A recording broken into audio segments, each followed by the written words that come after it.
Hi everybody, Jeremy here from Video Studio, and today I'm going to show you how to create the transparent glass element in DaVinci Resolve, so let's check it out. Alright, so in DaVinci Resolve we're now on the edit page, and to do this effect you're going to need to have a piece of footage or any element where you want that transparent element to be above of, because we're going to need to work with this in Fusion. So here I've just selected that clip, I'm just gonna cut it a little bit and create a new Fusion clip. So here I'm making my cut, I'm just gonna right click on it, create a new Fusion clip, and now we can go over to Fusion. The first thing we're gonna do is here we're gonna bring a new background and bring it in our working area. And then we're gonna select a rectangle mask and link the output of that background to the media in one. Right now I'm using a rectangle, but you could use an ellipse or a polygon to get the exact same result. The first thing I'm going to be doing is here I'm going to adjust the rectangle corner because I just usually prefer them rounded. Then I'm going to change the color by selecting the background, and here I'm going to want to change from solid color to gradient. I'm going to place my gradient diagonally with here the black on the bottom right corner and the white on the left top corner. And here I'm just going to select the black and bring it more towards the gray. The purpose of doing this is just to create more of a shading effect rather than just a solid white. Now I'm going to select my merge, and here I'm just going to bring the blend down a little bit. So we'll say 0.6 right now seems good. So right now we have our transparent element, but it's not a glass effect yet because we can see through it too clearly. Next I'm going to select my media in, hit shift space on my keyboard, and we're going to search for a Gaussian blur. I'm going to bring that in, and then here I'm just going to use my rectangular mask and just mask the Gaussian blur so it's affect only the rectangle and not the rest of the frame. And right now already we're getting a way nicer result. You can then increase the strength of that blur depending on what you want to do. Right now I think by default it's quite nice, maybe increasing it a little bit. Like this I'm pretty happy with. Now for the same reason as we used a gradient to simulate shading going from highlight to shadow right here, we're gonna add the soft glow to simulate the effect of light. So I'm gonna select my motion blur, hit shift space on my keyboard, and we're gonna search for soft glow. And do the exact same process here by linking the output of the rectangle to the soft glow so it affects only the rectangle. Right now it's way too much, so we're gonna bring the gain way down and we're gonna increase the glow size a little bit. As you can see, when you toggle it on and off, it doesn't do a lot, but it just helps you have that reflective aspect. Now we still need to do two things. We're gonna add a contour and a drop shadow. So let's start with the drop shadow. I'm gonna select my rectangle and background, leave that a little bit just to give it some space. Select my background, hit shift space on my keyboard, and here we're just gonna search for drop shadow, bring that in. And if we turn it on and off, as you can see, we get a drop shadow. You could adjust the strength of that shadow. Right now, I'm just gonna leave it by default because I just want to keep it subtle. And if you want that shadow to be a bit more diffuse, here you could increase the blur. Right now, I'm just gonna increase it a little bit.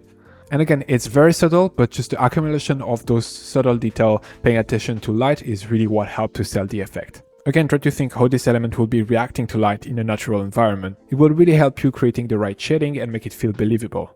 Now the last thing I want to do is here creating contour all around my rectangle. So I'm going to select my rectangle, copy it, and then I'm just going to right click on my working area and I'm going to select paste instances. Then I'm just going to bring a new background, link that instance to the background, and then link the output of that background to my merge.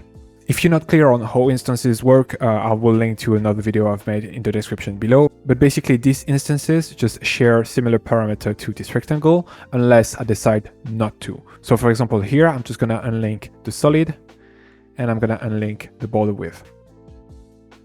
Now I can untick solid, and here for the border width, I can just change it to 0.015 and will give an edge to my rectangle, but I can still just here, for example, change the width and change the height, and that value is going to be changed both on the rectangle and on the outline. That's the whole point on having an instance.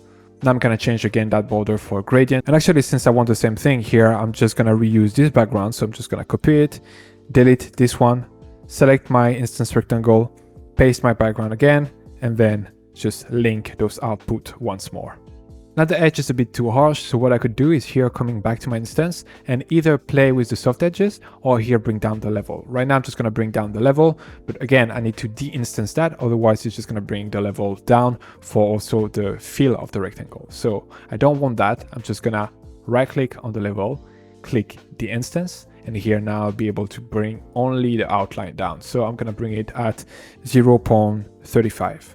Now, right now we've done it for a rectangle, but you could do this with an ellipse, with a polygon, as I mentioned, but also for text. So here, for example, if I were to just unlink everything, for the rectangle.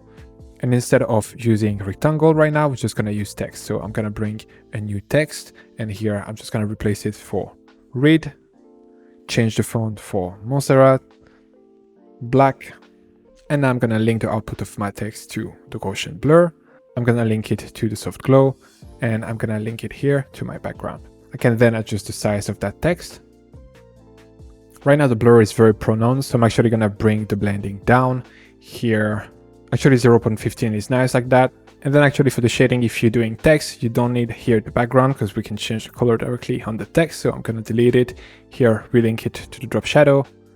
And then in text, we're going to use the shading elements. So here in 1, we have white, but we're going to change it for the gradient again. Here you can change the shading angle with the mapping angle. So here we're just going to move it around.